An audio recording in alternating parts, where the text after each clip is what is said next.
제 유튜브가 사회에 선한 영향력을 줬으면 좋겠어요. 안녕하세요, LPD입니다. 저는 바디 포지티브 패션 크리에이터를 표방하고 있는데, 옷을 벗기로 결심을 했던 건 뭐냐면, 처음에 영상을 보시면 제가 옷을 벗고 있지 않아요. 그때 달렸던 댓글이, 언니 저는 똑같은 몸무게인데 언니처럼 살이 예쁘게 찌지 않았어요. 언니는 날씬한데요? 본인들 몸과 제 몸을 비교하는 걸 보고 사람들이 이 몸을 보고 다양한 생각들을 할 수 있겠구나. 내가 솔직하게 속옷 차림으로 내 체형과 몸매를 공개하지 않으면 안 되겠다 라는 생각이 들어서. 안녕하세요 여러분, LPD입니다.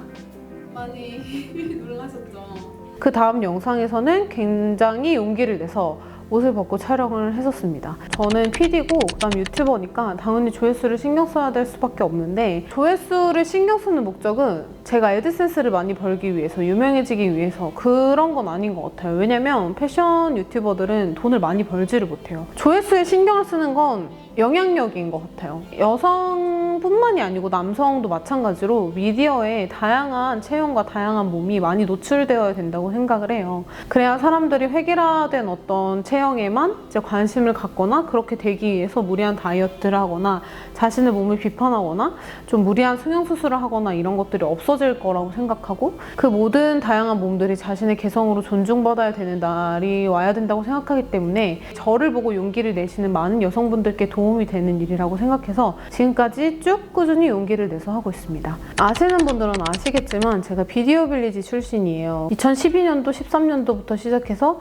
한 15년도까지 지금도 잘 나가고 있지만 정말 전성기를 누렸던 MCN 회사에서 일을 했었고요. 그때 해성남녀라는 프로그램을 기획하고 그 프로그램의 PD 그리고 출연자로 참여를 하면서 저도 덩달아서 좀 인기를 얻게 됐었어요. 그때 사람들이 저한테 궁금해했던 거는 제가 입고 나온 옷들에 대해서 굉장히 관심이 많았거든요. 그래서 저는 그냥 이게 출연진에 대한 관심이다 이렇게 생각을 했었는데, 제가 이제 유튜버를 준비하면서 제 채널을 어떤 콘텐츠를 해야 될지 고민이 정말 많았어요. 그때 생각이 난 거죠. 패션을 사람들이 많이 좋아해 줬었는데 혹시 아직도 그 사람들이 그 부분에 대해서 궁금해할까? 라고 생각하고 비키니 콘텐츠를 올렸는데 25만 조회수가 나오더라고요. 한 8배 정도 조회수가 나오고 댓글이 한 1000개 정도 달리면서 정말 반응이 좋았었어요. 패션 콘텐츠에 대해서 사람들이 관심이 많구나. 근데 그럼에도 불구하고 패션이 너무 돈이 많이 들고 너무 준비물이 많이 필요한 분야였기 때문에 전 제 스스로 제 혼자 힘으로 하기가 어려울 거라고 생각을 했어요. 그 이후에 굉장히 많은 방황의 길을 거치고 막 예능도 했다가 리액션도 했다가 별걸 다 해봤는데, 제가 패션을 할 때만큼 재미가 있지도 않았고 반응이 좋지도 않더라고요. 그래서 내가 좀 힘들고 돈이 많이 들더라도 사람들이 원하는 것들을 만들어야겠다라고 생각을 했었고, 그거랑 별개로 저는 옷을 정말 좋아했어요. 제가 월급을 받으면 거의 3분의 2 이상을 옷 사는 데 쓸 정도로 옷을 정말 좋아했고, 그런 부분이 좀 사람들에게 어필이 되지 않았나? 라는 생각을 해서 패션 유튜버를 시작하게 됐습니다. 유튜브로 인기를 얻으면 다들 직장을 때려치고 퇴사를 한다더라 이런 이야기들이 많이 있는데, 저는 그 케이스에 해당하는 사람은 아니고요. 유튜브로 인기를 얻었음에도 불구하고 약 4년에서 5년 정도로 직장 생활을 더 했고 심지어 이직까지 했었어요. 비디오 빌리지를 다니다가 다른 회사로 이직을 했을 때 그 회사의 직원분들이 저한테 가장 먼저 물어봤던 것들이, 왜 크리에이터 안 하고 왜 우리 회사에 왔어요? 저는 크리에이터로서의 재능이 없는 것 같고 제가 크리에이터가 되고 싶은 생각도 딱히 없어요. 저는 비즈니스 쪽으로 제 커리어를 발전시키고 싶고 그래서 더 배우기 위해서 이직을 했습니다 라고 이제 이야기를 했고, 그럼에도 불구하고 좀 의아해 하시는 분들도 있긴 있었어요. 그래서 이제 회사를 이직하고 이제 룸메이트 채널이 이제 10만 정도 도달이 됐을 때 5개월 만에 달성을 하게 돼서 너무 기뻤고, 또 이제 그런 직장인으로서의 보람도 있잖아요. 그런 것들을 느끼면서 일을 하다가 주변에서 되게 많이 부러워하더라고요. 제가 가지고 있는 것들에 대해서. 나는 인스타 팔로워 10,000명만 되면 지금 당장 뭘 할 거야. 나는 너처럼 유튜브에서 뭐만 유명해지면 난 당장 해. 제가 우연찮게 정말 이제 복이 많아서 얻게 된 기회들을 누군가한테는 너무 소중한 기회였던 거죠. 저는 그럴 때마다 제 자신에게 아니야, 나는 크리에이터로서의 재능이 없어 라고 생각을 하면서 내가 가진 소중한 기회들을 막고 있었는데, 그 기회들이 누군가한테는 너무 부럽고 가지고 싶은 꿈의 순간이라는 것을 점점 깨달게 되면서 내가 이렇게 중요한 기회들을 내가 그냥 단순히 맞지 않는다는 이유만으로 포기하고 그냥 내버려 둔다면 젊은 날의 나에 대해서 굉장히 죄를 짓는 게 아닐까? 너무 무책임한 게 아닐까? 제가 유튜브 전문가로서 커리어를 쌓고 있던 시점이었기 때문에 내 채널을 제대로 키우지 못한다는 것도 저한테는 어떻게 보면 커리어성의 약점이라고 느꼈어요. 회사 채널에서 실험해보지 못한 것들을 크리에이터 채널로서 도전을 해보고 내가 유튜브 전문가로서의 또 다른 커리어를 좀 쌓아보자라는 생각으로 진행을 하게 됐던 것 같아요. 그렇게 해서 이제 유튜버와 직장인을 또 1년 반 정도 병행을 했어요. 이렇게 하다가 회사도 그렇고 저도 그렇고 두 가지 투잡을 병행하기가 너무 어려워진 시점이 온 거죠. 대표님도 좀 한 가지 집중하는 게 어떻겠니라는 조언을 해주셨고, 그래서 제가 고민을 정말 고민했어요. 정말 고민을 많이 하다가 뭐 돈 때문도 아니고 뭐 유명해지는 것도 아니고 그냥 내가 해보고 싶은, 내가 좀 더 자율성을 가지고 내가 하고 싶은 것들을 더 할 수 있는 직업이 유튜버겠다라고 생각을 해서 유튜버로 전향을 하게 됐습니다. 안녕하세요 여러분, 에르입니다. 제가 유튜브에서 방황을 막 하고 있을 시점에 그런 영상을 올렸었어요. 그래서 아직까지도 LPD 치면 LPD 커밍아웃이 제일 상단에 걸려요. 제가 우울증이 있다고 말씀을 드렸었어요. 자괴감에 시달렸거든요. 내가 유튜브 전문가인데 왜 내 채널은 제대로 못 키우지? 약간 이런 생각이 들면서 좀 많이 어려웠고, 보통 직장인들이 3년차에서 5년차 사이에 제일 큰 슬럼프가 오잖아요. 저도 그때 그거를 겪었던 시점이었던 것 같아요. 내가 뭘 해야 될지 잘 모르겠고, 뭘 하는 게 잘하는 건지 모르겠고, 앞으로의 미래를 위해서 어떤 투자를 하고 어떤 결정을 내려야 되는지 정확히 모르겠는 시점. 그런 시점에서 이제 새로운 도전을 해보겠다고 정말 힘들게 혼자서 단신으로 직장인과 유튜브를 병행하면서 유튜브를 시작을 했는데, 원래 제가 하던 것만큼 성과도 안 나오고 제가 하던 것만큼 잘 하지 못하는 거죠. 그래서 그때 너무 힘들어서 이제 그런 글을 올렸어요. 너무 늦었나? 혹시 나는 출연자로서 매력이 없었던 걸까? 나도 이제 직장인으로서 슬럼프가 있다. 하지만 되게 노력을 해서 앞으로 유튜버도 잘 해보도록 노력해보겠다. 이런 이제 영상을 올렸고, 그거를 굉장히 많은 분들이 봐주시고 응원을 해주셨던 것 같아요. 그래서 되게 많은 힘을 얻을 수 있었고, 전 개인적으로 굉장히 조용하고 차분한 스타일이라서 아마 앞으로도 슬럼프가 오면은 그런 우울한 감정이 같이 동반될 수 있을 것 같아요. 근데 그럼에도 불구하고 계속 나아가기 위해 노력을 할 거고, 그런 감정들까지 유튜브에 솔직하게 공유하는 편이 맞다고 생각해서 굉장히 솔직하게 저의 있는 그대로의 감정을 그때그때 같이 말씀드리고 있습니다. 저 그런 말을 진짜 많이 들어요. 자기 관리 좀 해라. 근데 저는 한 번도 자기 관리를 안 하면서 산 적이 없어요. 지금까지의 저의 과거에 대해서는 크게 뭐 동영상에서 공개한 적은 없어요. 저는 일단 숙대를 나왔고요. 언론정보학부를 4등으로 졸업을 했어요. 1학년 때는 과탑이었고 3전공을 했고 한 학기에 24학점씩 들었습니다. 그리고 그거랑 병행해서 영자신문사 동아리 편집장을 했었고, 또 그거랑 병행해서 대기업 인턴들을 진행을 했었어요. 그래서 대학교 때 삶은 거의 뭐 집에 안 들어갔고 매일매일 뭔가 제가 원하는 아웃풋이나 제가 원하는 결과들을 달성하기 위해서 치열하게 살았던 삶이었다. 단순히 몸 관리가 안 됐다고 해서 자기 관리가 안 됐다라고 평가하기는 조금 어려운 측면이 있다는 거죠. 취직이라던가 그런 부분에 의해서 제가 거기에 올인하는 것이 맞는다고 생각을 했었고, 그 부분에 더 무게 방점을 뒀기 때문에 몸이 뭐 살이 찌거나 이런 부분에 대해서 스스로 막 불편함을 느끼거나 고쳐야 되겠거나 이렇게 느끼지 않았어요. 왜냐하면 저한테 더 중요한 것들이 많았기 때문에. 물론 자기 관리의 한 측면으로 몸무게 관리라던가 살을 뺀다는 부분이 들어갈 수 있다고 생각하지만, 그 외에 다른 것들도 자기 관리의 중요한 측면 중에 하나라고 생각해요. 본인의 인성을 가꾼다거나 자기가 원하는 꿈을 위해서 노력을 한다거나, 그러니까 언제든지 살은 뺄 수 있고 찔 수 있는 거라고 생각하고, 그거를 결정하는 거는 본인 자신이라고 생각해요. 그거에 대해서 다른 사람들이 자기 관리가 됐다 되지 않았다라고 평가할 수는 있지만,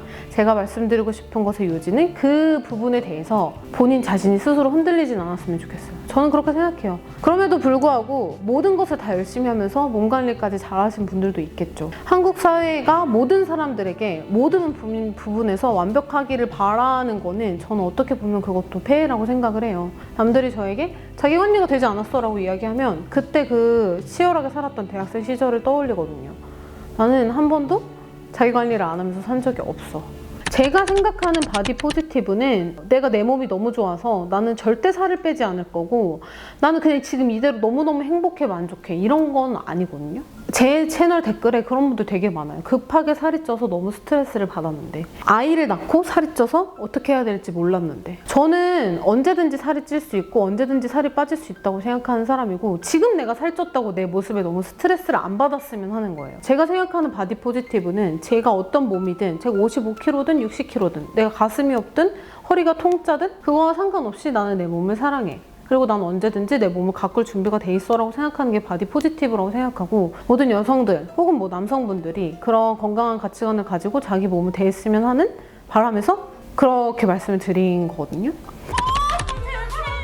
다이어트를 시작하게 된 거는 이제 완벽한 사육이라는 제안이 와서, 저는 사실은 힐링 목적과 건강 목적으로 참여를 했어요. 내가 살을 막 엄청 빼가지고 나는 뭐 날씬해져가지고 막 엄청 예뻐지겠다 이런 목적은 전혀 아니었고, 저는 한 3kg에서 5kg 정도만 감량을 하고 싶고, 제가 지금 너무 많은 일들을 하기 때문에 쉴 시간이 온전히 없어서 너무 많은 스트레스를 받고 그게 건강에 악화의 지름길이 되고 있다. 그래서 제가 혼자 스스로는 막 이렇게 일하고 있는 것들을 멈출 수가 없으니 잠시 뭐 템플스테이처럼 합숙을 하면서 좋은 사람들을 만나서 좋은 영향력을 받고 건강을 위해서 다이어트를 해야겠다라고 생각을 하게 됐고, 그래서 다이어트를 시작하게 됐습니다. 너무 많은 악플을 받고 있어서 이거를 이제 모아서 한번 원기옥처럼 보여드려야 될 때가 되잖아요. 처음에는 악플이 굉장히 상처를 많이 받았었어요. 제가 받은 악플 중에 기억에 남았던 거는, 제가 이제 금발일 때 금발 돼지녀나 이렇게 부르면서 너가 PD니까 자꾸 네가 출연하는 거지. 너 너무 역겹고 꼴 보기 싫으니까 예쁜 출연자들로 바꿔라. 그런 생각이 들더라고요. 예쁜 사람들만 방송에 출연할 수 있는 건가? 제가 일하고 있는 거에 대한 거를 제 외모 때문에 다 부정당한 거잖아요. 그래서 그때 굉장히 상처를 많이 받았었어요. 제가 안 들어본 욕이 없을 정도로, 그 정도로 그냥 온갖 인신공격에 시달렸고, 커플룩을 진행을 하면서부터는 정말 진짜 국제적으로도 악플을 많이 받았던 것 같아요. 이제는 그냥 그런 인신공격, 뭐 돼지라던가 뭐 무슨 년이라던가 뭐 역겹다 치워라 이런 류의 댓글은 아예 상처도 안 받고 거들떠보지도 않는데, 그런 댓글은 정말 화가 많이 나더라고요. 제 가치관이나 제가 가지고 있는 것들 혹은 저를 보는 구독자분들에 대해서 욕을 하는 그런 댓글들은 좀 아직도 참을 수가 없어요. 다들 살 안 빼고 여기서 땀 흘리면서 이런 거 하나 쳐보니까 매일매일 그렇게 살찌지, 서로 막 예쁘다고 빨아주고 있다, 역겹다, 이런 류의 댓글들을 보면 도대체 정신 상태가 어떻길래 저런 사람들에게 입에 담지 못한 말을 하고 나를 좋아해주는 구독자님들한테도 좀 씻을 수 없는 상처를 주는 건지, 이런 생각들을 하게 되고, 그와 반대로 더 열심히 해야겠다라는 생각이 많이 들어요. 이런 걸 많이 하면 할수록 그 사람들은 더 싫어하고 더 몸서리치고 더 이런 활동을 막으려고 하겠죠. 그거에 반해서 저는 전혀 기죽지 않고 당당하게 난 내가 하고 싶은 대로 갈 거고 이 내 가치관은 변함이 없다라고 보여주는 것이 그 악플을 남기는 분들에게 제가 할 수 있는 한의 선처인 것 같아요. 공구를 좀 진행해볼까 해요. 그래서 오로지 저만의 감성으로 옷을 골라서 여러분들께 선보여드리려고 하고요. 엘더랜드를 시작하게 된 거는 진짜 제작 때문이었던 것 같아요. 내가 생각했을 때 기성복 중에서도 충분히 맞는 사이즈를 찾아서 입을 수 있는데, 조금만 뚱뚱하면 여성스러운 옷이라던가 러블리한 옷들은 나에게 전혀 어울리지 않을 거야 라고 거부감을 가진다든지, 이런 분들을 너무 많이 봤기 때문에 그런 분들이 선뜻 쉽게 쇼핑에 도전하고 좀 다양한 옷을 입어봤으면 하는 마음에서 엘더랜드를 시작하게 됐고, 돈이 많이 들고 굉장히 다루기 까다롭고 정말 많은 시간을 들여야 되는 제작을 계속 지속적으로 하고 있는 이유입니다. 이게 시작을 하다 보니까 저도 직원분들 월급을 드리고 매달 나가야 되는 돈이 생기더라고요. 그래서 중간에 멈출 수가 없는 거죠. 이제 저는 기차에 탔고 기차가 계속 앞으로 나아가야지만 망하지가 않으니까, 돈은 사실 진짜 솔직히 말하면 제가 직장인이랑 유튜버 수입 합친 거 있잖아요. 비슷해요. 돈 때문에 이거를 계속 하느냐고 물어보면 그거는 진짜 아니고, 그런 댓글들을 되게 많이 받아요. 언니 사이즈 좀 더 다양해 해주실 수 없나요? 언니 상시 판매 해주실 수 없나요? 언니 제작 더 많이 해주실 수 없나요? 언니 배송 좀 더 빠르게 해주실 수 없나요? 이러지도 저러지도 못하는 약간 진퇴양난의 상황이 온 거예요. 그러다가 이제 제가 결정을 한 거죠. 이거는 엘더랜드를 더 키워서 더 좋은 서비스와 더 좋은 품질로 보답하는 수밖에 없다 라는 생각이 들었고, 지금 과도기에 있습니다. 제 채널의 콘텐츠 결을 해치지 않는 선에서 계속해서 진행을 해 나갈 생각이고, 이걸 하는 이유는 단 한 가지밖에 없어요. 더 많은 고객님들, 더 많은 구독자분들의 요청을 들어드리고 싶기 때문에 지금 상태에서는 투자를 하거나 더 성장하지 않으면 그 요청들을 들어줄 수가 없다. 그래서 조금 더 힘들지만 힘내서 이번 올해에는 제가 받았던 요청들을 다 실행할 수 있는 한 해가 됐으면 좋겠다라고 개인적으로 생각하고 있습니다. 제가 그런 질문을 진짜 많이 받아요. 저 뚱뚱한데 어떻게 입어야 돼요? 언니 저 몇 센치에 몇 킬로인데 옷 어떻게 입어야 돼요? 다이렉트로 되게 두루뭉술한 질문을 정말 많이 받는데 전 어떻게 입어야 된다는 없는 것 같아요. 왜냐면 사람마다 체형이 다 다르고 이미지가 다 달라서 그거는 정말 많이 입어보는 수밖에는 답이 없는 것 같은데 제가 추천하고 싶은 거는 세 가지인데 첫 번째는 자신감, 그리고 두 번째는 당당함, 그리고 세 번째는 주관적인 객관성이에요. 심플하면서 화려한 거를 해달라는 건가? 약간 이런 느낌이죠. 물론 자신의 체형에 어울리는 거 입어야 돼요. 전 상비잖아요. 상비니까 상체를 강조하고 하체를 다 가리는 옷을 입었을 때 훨씬 더 뚱뚱해 보여요. 그런 건 있어요. 하지만 뚱뚱해 보이는 옷을 기피하면 안 돼요. 제가 날씬해 보이는 법, 이렇게 입으면 날씬해 보여요, 이렇게 입으면 더 예뻐 보여요 라고 말씀드리는 거는 많은 분들이 그런 꿀팁을 원해서 그런 거지 사실은 저는 그런 거 추천하고 싶지 않아요. 근데 이게 내가 마음에 들고 내가 입었을 때 내 이미지에 어울리고 내가 잘 코디하면 충분히 입을 수 있는 옷이거든요. 근데 이제 그런 객관성은 있어야겠죠. 나에게 뭐가 어울리는지, 내가 하비인지 상비인지, 내가 목이 짧은지 목이 긴지 이런 것들을 당연히 알아야죠. 본인에 대한 파악을 하고 그걸 사랑하는 게 먼저니까 그걸 파악한 다음에 객관성이 생기겠죠? 근데 거기서 더 가는 거예요. 많은 사람들이 거울 앞에 서서 너무 뚱뚱해 보이는데? 아 뭐야 팔뚝 계속 꼽잖아, 이거 입을 수 있나? 이렇게 생각하잖아요. 그거는 주관적인 객관성이 아니고 타인의 시선에서 보는 객관성이라고 저는 생각을 해요. 그래서 주관적인 객관성을 가지라는 거죠. 거울 앞에서 자기 검열 많이 하지 마세요. 물론 저도 위축돼요. 밖에 나가서 욕하는 소리 듣고 저희 아빠가 맨날 그래요. 저 입고 나가면 나는 뚱뚱한 애가 무슨 미니스커트를 입는다고 저한테 어울리는 옷을 입지 않는다는 이유로. 만약에 그때 제가 아빠가 미니스커트 당장 벗으라는 말에 주눅이 들어서 미니스커트를 벗어 던지고 아빠가 원하는 청바지에 흰 티를 운동화를 신고 밖에 나갔다면 전 지금 패션 크리에이터가 되어 있을 수 없다고 생각해요. 타인의 시선을 신경 쓰긴 하셔야겠지만 너무 거기에 경도돼서 그 시선만이 인생의 전부 혹은 내 외관의 전부라고 생각하지 않으셨으면 해요. 생각보다 내 친구들이 내 장점에 대해서 더 잘 알아요. 나 어디가 예쁜 것 같아? 라고 한번 물어보세요. 그럼 얘기해 줄 거예요. 그럼 그 장점을 발견하시고 그 장점을 더 빛날 수 있는 코디를 하시되 내 단점을 너무 감추고 가리기에만 급급하지 않는 그런 사람이 됐으면 좋겠습니다.